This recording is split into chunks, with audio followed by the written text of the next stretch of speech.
Hello, everyone. Nathaniel Gabronsky here, and I am in Harrisburg, Texas. This is actually a very important city in Texas history, and was even the capital for a period of time. And I want to talk a little bit about the history of Harrisburg and how it played a part in the Texas Revolution. Harrisburg gets to start with its founder. His name was John Harris, and he was from New York, and he was born on October 22nd, 1790.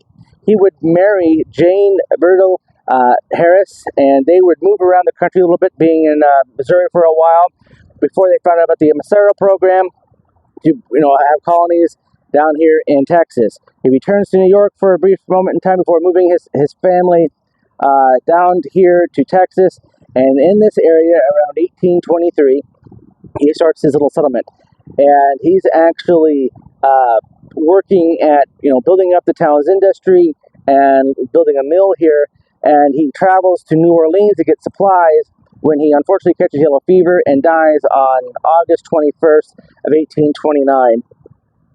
Now, the little town he's had established here, his wife and his children, come a little bit later. They actually don't get here until 1833.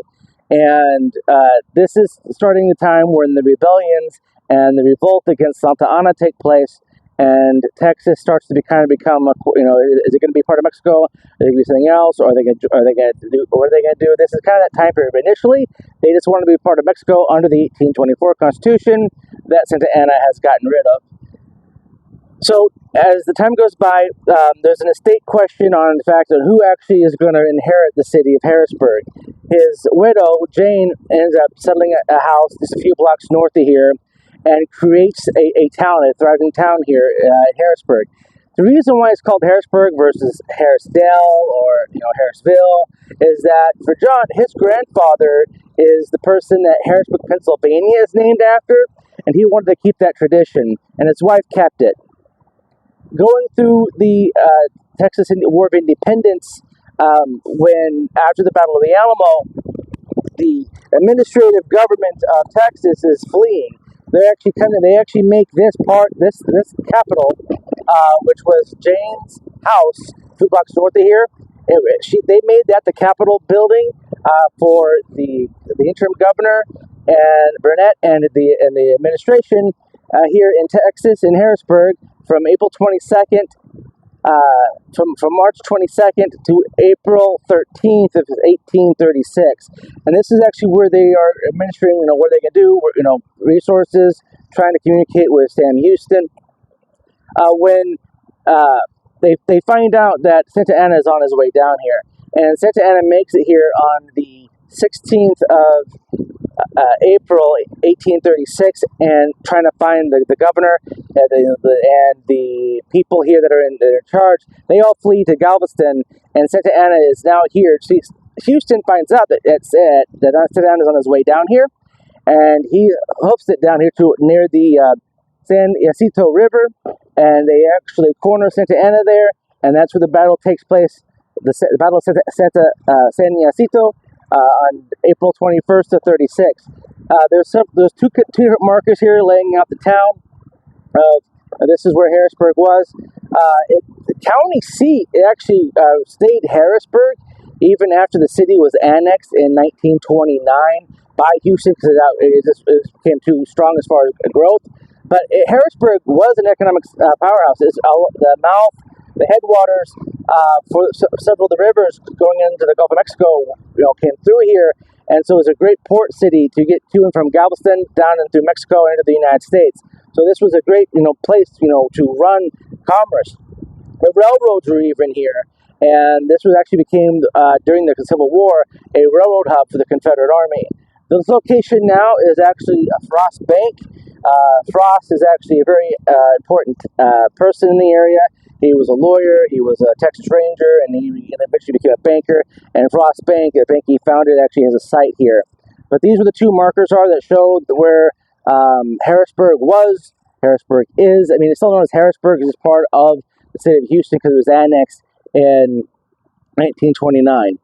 But from being an important city in the early 1820s, around 1826, when it officially became a town, to 1929, this was a one-time capital of the state of the Republic of Texas during the Revolution. I think it's important that people know about where it's at and that this place existed, and how a man's widow, was so dedicated to him, she kept the name of the town. She pushed to make sure this town that bared her family, her children's name, actually grew and thrived for a long period of time. So this is the original site. This is the location of Harrisburg, Texas. The county was known as Harrisburg for quite some time, and finally shortened it down to just Harris. And it's still the county that the city of Houston is the county seat of, and the fourth largest metropolitan area in all of the United States, and the largest one in Texas. I'm still in Harrisburg, Texas. I am at the site of the house of Jane Harris. She was the widow of the founder of the city of Harrisburg, and it was here she built her house in 1833 and started reorganizing the town and selling off lots. It was here where she would raise her children, and it was also here in during the War of Independence for Texas that the government would meet here as they were discussing what to do with Santa Anna, who was actually moving eastward from the Alamo after burning down several other towns on his way here.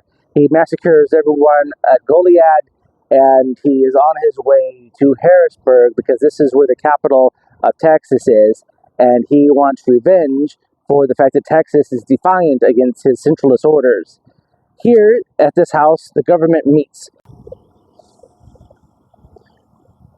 The cabinet officers of the Republic of Texas were members of the household from March 23rd to April 13th, 1836. David G. Burnett was president. Lorenzo de Zavala was vice president. Samuel P. Carson was Secretary of State. Thomas Rusk, Secretary of War. Bailey Hardman, Secretary of the Treasury. Robert Potter, Secretary of the Navy. David Thomas, Attorney General. The town of Harrisburg was raised by the Mexican Army on April 17th, 1836. And Santa Anna's on his way here. So this is where they're meeting. They flee the town just before Santa Anna arrives. When Santa Anna arrives here, he burns the entire town, including this house. After the Battle of San Jacinto and the end of the Texas Revolution, Texas becomes the Republic of Texas. And everyone would come back here to Harrisburg, and she would actually rebuild her house. So Jane Harris rebuilt this house, and she would live here till her death in 1869. And the city of Harrisburg thrived for quite some time after the War of Independence, and throughout the Civil War, it was actually a railroad hub. It was also a great place for shipping to get to and from the Galveston and the other parts of Mexico and the United States. It thrived as its own independent town up until 1929, which is interesting because it was a 100-year anniversary basically of when John Harris, the founder of the town, died in New Orleans from yellow fever. That the town was annexed by the city of Houston. But this is the side of the house. There's some type of industrialized parking lot or something here now. A nice little ramp leads you over to this. I know that we're right in the edge of where all the oil and petroleum companies are here in Houston. So this is the Harris house location in Harrisburg, Texas. Thank you for watching. Please like, subscribe, and share these videos. My name is Nathaniel Gavronsky. Stay healthy, stay wealthy, and as always, stay wise, Texas.